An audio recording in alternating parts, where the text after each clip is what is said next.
اگر وقت شہادت آ گیا تو چوم کر کے لے لو، اس لیے کہ یہاں کی پیاس کے بعد حوض کوثر پر میرے آقا موجود ہوں۔ کیا بات ہے، بے شک۔ تم نے اگر شہادت کا جام نوش کیا تو پانی خود میرے آقا کے دست مبارکہ سے پینا نصیب ہوگا۔ سعد ابن ربی نے دوسرا جملہ جو کہا وہ میں بتاتا ہوں۔ ان صحابہ سے کہا میری آخری سانس چل رہی ہے، مدینے واپس جانا تو میری قوم کو یہ کہہ دینا، یہ خبر دے دینا۔ میں اس خبر کو پڑھتا ہوں تو میری آنکھیں آج بھی بھیگ جاتی ہیں۔ یہ کون ہوتا ہے جو رسول پاک سے سچی محبت کرتا ہے؟ سعد ابن ربی میدان احد سے کہہ رہے ہیں اے آنے والے، واپس مدینے جاؤ گے تو میرا یہ پیغام میری قوم کو پہنچا دینا اور مدینے کے جوانوں کو بتا دینا۔ انہوں نے کان لگایا اور پوچھا کیا پیغام دینا چاہتے ہو سعد، بتاؤ۔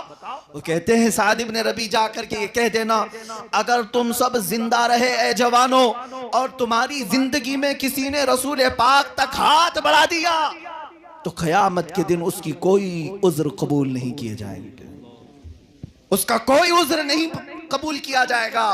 اتنا کہا اور ان کی سانسیں رک گئیں، وہ ختم ہو گئے، جام شہادت نوش کیا۔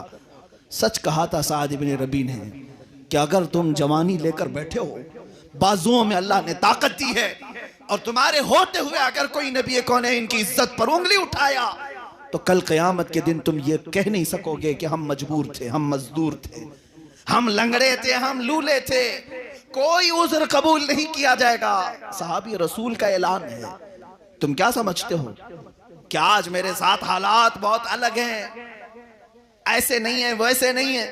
جہاں ہو وہیں سے آواز اٹھاؤ کہ میں ہر چیز برداشت کر سکتا ہوں، مجھے بھوک میں قید میں رکھ لو اور مار ڈالو، لیکن میرے نبی کونین کی عزت اور حرمت پر انگلی اٹھاؤ گے میں چٹائی پر بیٹھ کر کے بھی چیخوں گا اور پکاروں گا، اس لیے کہ میری اگر جان باقی ہے تو صدقے رسول میں باقی ہے۔ بے شک، سبحان اللہ۔ یہی جذبہ میں تمہیں دینے آیا ہوں۔ میری تقریر کا خلاصہ یہی ہوتا ہے، میری گفتگو کا خلاصہ یہی ہوتا ہے۔ آپ کیا سمجھتے ہیں کیا اعلیٰ حضرت فاضل بریلوی رضی اللہ تعالیٰ عنہ نے اپنا قلم چلا کر کے صرف فتوے ہی دیے تھے؟ نہیں، بلکہ انہوں نے مجاہدین پیدا کیے، اور اس وقت سے وہ یہ کہتے آئے۔ آج میں تم سے کہتا ہوں اعلیٰ حضرت نے کیا خوب کہا تھا، آج لے ان کی پناہ آج مدد مانگ ان سے، کیا بات ہے، آج لے ان کی پناہ آج مدد مانگ ان سے۔ یہ صرف غیروں کے لیے ہی نہیں ہے، میں اپنوں کے لیے بھی کہتا ہوں، اپنوں کے لیے بھی کہتا ہوں، آج لے ان کی پناہ آج مدد مانگ ان سے، پھر نہ مانیں گے قیامت میں اگر مان گیا۔ بے شک، سبحان اگر اللہ۔ تم قیامت کے دن جا کر کے کہو گے کہ آقا میں 1000 بار درود پڑھتا تھا، 100 مرتبہ کی تسبیح پڑھتا تھا، اور یہ سارے اعمال پیش کرو گے، اور پھر تم سے یہ پوچھا جائے گا سب ایک طرف رکھو لیکن کیا تو حضور کی شان میں گالیاں بھی تو سنتا تھا، گالیاں بھی تو سنتا تھا، تب کیا کرتا تھا؟ بڑے بزرگ ہیں، بہت پائے کے بزرگ ہیں، علامہ جامی رحمت اللہ تعالیٰ علیہ فرماتے ہیں کسی نے اگر زندگی میں کروڑ درود پڑھ لیے ہوں، 1000 ختم قرآن کر لیے ہوں، اور اگر وہ اپنی زندگی میں حضور کی عزت پر ہونے والی گالی کو سن لیا، یہ ساری عبادتیں ایک طرف رکھ دی جائیں گی، ایک طرف رکھ دی جائیں گی۔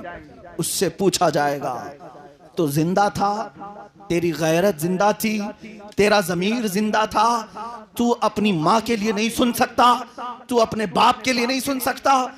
آج ہماری غیرت تو یہ ہے جوانوں، میں آپ سے پوچھتا ہوں تمہاری بیویوں کی طرف اگر کوئی نظر اٹھائے تو تم اس کو کھا جانے والی نظر سے دیکھتے ہو کہ میرے گھر کی عزت کی طرف تو نے دیکھا کیسے؟ اے مسلمانوں، کیا رسول پاک صلی اللہ علیہ وسلم کی عزت پر حملہ ہو تو ہم جاگیں گے نہیں، بیدار نہیں ہوں گے؟ کیا ہمارے جسموں میں وہ اچھال نہیں آنا چاہیے جو ایک ایمان کی گرمی ہوتی ہے؟ آپ کو میں بتاؤں یہ تو مرد ہیں، میدان احد میں مدینے کی عورتیں بھی آئی تھیں۔ سے بھی لوگ ہیں کہ جن لوگوں کے کفن کو بھی مٹی نے میلا نہیں کیا، ان کے کفن بھی محفوظ رہے۔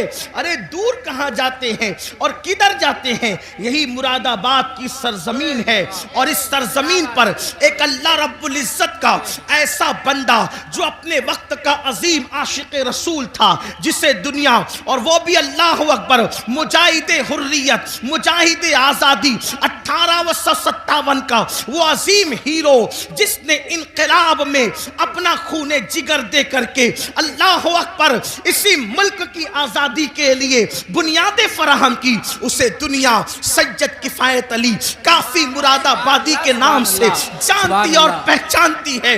آپ جانتے ہیں ان کے مزار مقدس سے روڈ ہو کر کے گزر رہی تھی، اور اللہ اکبر جب کھدائی ہوئی تو اس وقت لوگوں نے دیکھا کافی مراد آبادی کا جسم تو جسم محفوظ تھا، لیکن کفن کو بھی مٹی نے میلا نہیں کیا تھا۔ یہ کس کی زندگی ہے؟ اللہ اکبر، یہ اللہ کے وفادار لوگوں کی زندگی ہے، یہ اللہ اور رسول کے وفادار لوگوں کی زندگی ہے۔ کافی مراد آبادی کا ذکر آیا تو ایک بات میں اپنے جوانوں کو بتانا چاہتا ہوں، اس لیے کہ یہ مراد آباد کے قریب کا علاقہ ہے، بلکہ مراد آباد کا ایک حصہ ہے۔ تھوڑا سا یاد رکھنا، ہم نے اپنے اسلاف کو بھلایا۔ میرے پیارے آقا علیہ السلام کے پیارے دیوانوں، ہم بہت عشق رسول کی بات کرتے ہیں، ہم بہت محبت رسول کی بات کرتے ہیں، لیکن بڑی معذرت کے ساتھ بڑے بڑے علماء موجود ہیں، حضرت مفتی صاحب قبلہ بھی یہاں موجود ہے۔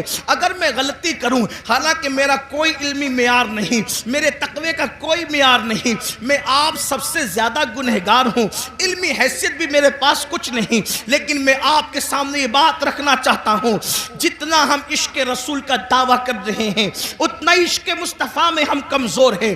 یاد رکھنا، جس دن مسلمان سچا عاشق رسول بن جائے، ہم نعرے والے عاشق بنے، ہم کھچڑے اور شربت والے عاشق بنے، ہم بریانی والے عاشق بنے، لیکن ہم نے سچے عشق رسول کی طرف کبھی قدم نہیں بڑھایا۔ بڑی معذرت کے ساتھ آج لبیک یا رسول اللہ کے نعرے تو بہت لگ رہے ہیں، مجھے اس نعرے سے کوئی اختلاف نہیں، مجھے بہت اچھا لگتا ہے جب کوئی لبیک یا رسول اللہ کہتا ہے۔ کبھی سوچا لبیک یا رسول اللہ کا مطلب؟ یا رسول اللہ میں حاضر ہوں، حضور کہہ رہے ہیں نماز کے لیے آ، کیا کبھی کہا یا رسول اللہ میں حاضر ہوں؟ حضور بلا رہے نماز کے لیے آ، وہاں سے تو غیر حاضر ہے۔ حضور فرما رہے اپنے چہرے پہ داڑھی سجا، وہاں سے غیر حاضر ہے۔ حضور فرما رہے ماں باپ کے حقوق ادا کر، وہاں سے تو غیر حاضر ہے۔ حضور فرما رہے ہیں اپنے بھائیوں کے حقوق ادا کر، وہاں سے تو غیر حاضر ہے۔ حضور صلہ رحمی کے لیے فرما رہے ہیں، وہاں سے تو غیر حاضر ہے۔ حضور بیوی کے ساتھ اس نے سلوک کا حکم فرما رہے ہیں، وہاں سے تو غیر حاضر ہے۔ حضور بچوں کی اچھی تربیت کے لیے کہہ رہے ہیں، وہاں سے تو غیر حاضر ہے۔ حضور پڑوسیوں کے حقوق کی بات کر رہے ہیں، وہاں سے تو غیر حاضر ہے۔ پھر کس منہ سے تو لبیک یا رسول اللہ کا نعرہ لگا رہا ہے؟ ہر نیکی کی جگہ سے تو غیر حاضر ہے، اور پھر کہاں تو حاضر ہونے کی بات کر رہا ہے؟ تو بڑی معذرت کے ساتھ ہم نعرے والے عاشق بنے، ہم لوگ اپنی طبیعت کے عاشق بنے، مگر یاد رکھو عشاق تو وہ تھے کہ جب رسول اللہ کے منادی نے اعلان کیا چلو مصطفیٰ جان رحمت سروں کے نذرانے کو لے کر کے بلا رہے ہیں، تو پہلی رات کی دلہن کو چھوڑ کر کے سر کٹانے کے لیے وہ جوان آ جاتا ہے، وہ سر کٹانے آ جاتے تھے، ہم سر جھکانے کے لیے آنے کو تیار نہیں۔